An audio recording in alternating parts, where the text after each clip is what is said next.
বলে মতিঝিল বলে, যে মসজিদটা বলে মতিঝিল, একটা মসজিদ আছে, সেই মসজিদটা দেখাবো আপনাদের। এখন চলে এসেছি ফের, সাথে থাকবে অবশ্যই। আর ভিডিওটা লাইক শেয়ার করবে, আর আমার চ্যানেলটা সাবস্ক্রাইব করবে অবশ্যই। এরই বাবা ভেতরে একটা ঘর দেখাবো, যেটা কামান দিয়ে ভাঙতে গিয়ে মুখ দিয়ে রক্ত মারা গেছে। আবার ছবি দেবেন। 5-7 দিন পর ইংরেজ সাহেবের বাচ্চা মারা যায়, সেই অভিশপ্ত কারণে এটা কেউ ভাঙে না, ওরকম অবস্থা পড়ে। চলুন, ছবি নেওয়ার দরকার নেই, যে কিছু নেই, চারিদিক বন্ধ, উপরটা ছাদ। ইংরেজদের ধারণা সিরাজের মাসির গুপ্তধন মালকুড়ি লুকানো আছে। আগেকার দিনে ব্যাংক লকার না থাকার কারণে যা থাকতো মাটির তলে লুকানো। ইংরেজদের হাতে যখন ক্ষমতা চলে এলো, প্রায় নবাবদেরকে হারিয়ে দেওয়ার পর, তখন প্রায় 70 ভাগ মালকুড়ি ওরা নিয়ে চলে যাচ্ছিল নিজের দেশে।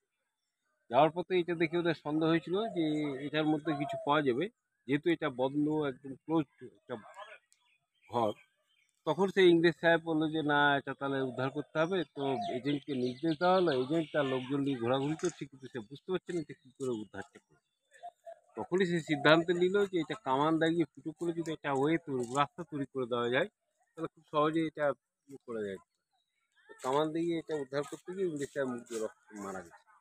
তার বাচ্চাটা মারা গেছিল, মানে ঘসেটু বেগম স্বামী, উনি ঢাকার নবাব, আলিপুরদুর নবাবের বড় জামাই। এই প্রথমটা। হ্যাঁ, ওনার টাইমে বাংলার সেনাপতি শামসুল আলী খান প্রশাসনিক দায়িত্বে এনার করেছিল। মধ্যে সিরাজের ভাই একরামউদ্দৌলা ঘসেটু বেগমের পালিত পুত্র। সিরাজউদ্দৌলার খালা একে মানুষ করেছিল। তিনি চেয়েছিলেন একে নবাব করতে, আর আলিবর্দী চেয়েছিলেন সিরাজকে বসাতে। এই চাওয়াচাইতে এদের একটা পারিবারিক দ্বন্দ্ব হয়। সেই দ্বন্দ্বের সুযোগটা ইংরেজরা এখানে ব্যবসা করতে এসে এদের পারিবারিক দ্বন্দ্বের সুযোগ দিয়ে এখানে জায়গা পায়। গোপনে মির্জাফর, জগৎ শেখ এখানকার লোককে ফিটিং করে অল্প বয়সী সিরাজকে পলাশি যুদ্ধে হারিয়ে ইংরেজদের 200 বছর রাজত্ব করার সুযোগ পায়। এরই জন্য ভারতবর্ষে ইংরেজরা রাজত্ব করার সুযোগ পেয়েছিল, বা এদের জন্য। হ্যাঁ হ্যাঁ, 200 বছর রাজত্ব করেছিল। ক্লাইভ কখনোই এখানকার দায়িত্ব নিতে চায়নি। তো সবসময়ের জন্য চেয়েছিল এখানকার রেভিনিউটা, টাকাটা দেওয়ানি লাভ করলো, আর এখানকার মালকুড়ি সব পাঠাতে লাগলো ইংরেজের। ফলে আমাদের দেশে যে দুর্ভিক্ষটা এই জন্য এসেছিল। আর ক্লাইভ তো বিজনেসম্যান হিসেবে এসেছিল, ফলে টাকা পয়সা ছাড়া অন্য কোনো দায়িত্ব নিতে চায়নি। তার পাশে ওনার মাস্টার বাড়িতে লেখাপড়া, যুদ্ধ শিখে এসব পড়াতেন, আর বাইরে ধাত্রীমা করে মানুষ। আর এটা মতিঝিল মসজিদ, দিল্লি জামা মসজিদ আদলে তৈরি।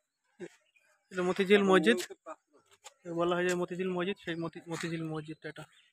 এটা নামাজ হয়, 5 ওয়াক্ত জুমার নামাজও হয়।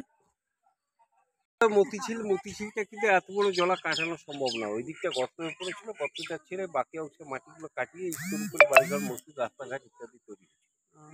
এইদিকে যেমন জলাটা কাটিয়ে এগিয়ে এলো, ওই দিক দিয়ে অনুরূপ ঘুরিয়ে ওই ধারা কর্নারে শেষ করলো, দিয়ে এটা একটা ইউ আকার পরীক্ষা তৈরি হলো। এই মধ্যখানে এটা একটা দ্বীপ, এই দ্বীপের ঠিক শেষ মাথায় বেগমের বাড়ি। হঠাৎ করে কোনো শত্রু আক্রমণ করতে পারে। ওই যে দ্বীপটা, যে বকগুলো বসে আছে। না না, এই এই গাছপালা দেখা যায়, এইটাই একটা দ্বীপ। আচ্ছা, আর এই দ্বীপটাকে 3 ওই ধারে এখন জল দ্বীপ। দিয়ে ঘেরা। এটা এখন পাবলিক। ও, ওই পার্কটা দ্বীপ হয়েছে, তাই তো? হ্যাঁ, আর মতিঝিল নাম হওয়ার কারণ হচ্ছে এখানে সামুদ্রিক ঝিনুক চাষ করে এখানে মতি সংগ্রহ করেছিলেন, তখন এটার নাম মতিঝিল। আর ওই তাল গাছটার ওখানে একটা 12 দুয়ারি ঘর ছিল, ওইটাই হচ্ছে এখানে মতি, মানে এখানে মতি সংগ্রহ পেয়েছিল চাষ করা হয়। চাষ করতে ঝিনুক থেকে, তাই তো? মানে একটা ঝিনুক নিয়ে এলো, এই ঝিনুকটা ফুটো করে তার মধ্যে বালির কণা ভরে দিল, তার লালা থেকে সেই বালির কণাটা একটা মুক্ত পরিবেশ। আচ্ছা, মানে এরকম পদ্ধতিতে হয় আর কি। চাষ করার পরের থেকে তবে এখানে মতিঝিল নাম হয়েছে। আর তখনকার রাজা নবাব এরা কিন্তু ওই সোনা টোনা অত গুরুত্ব দিত না, মুক্ত মেলা লাগিয়ে দিয়ে। আর ওই যে তাল গাছ। হ্যাঁ, সিরাজকে মেরে দেওয়ার পর তাল গাছটা, এখানে একটা 12 দুয়ারি ঘর।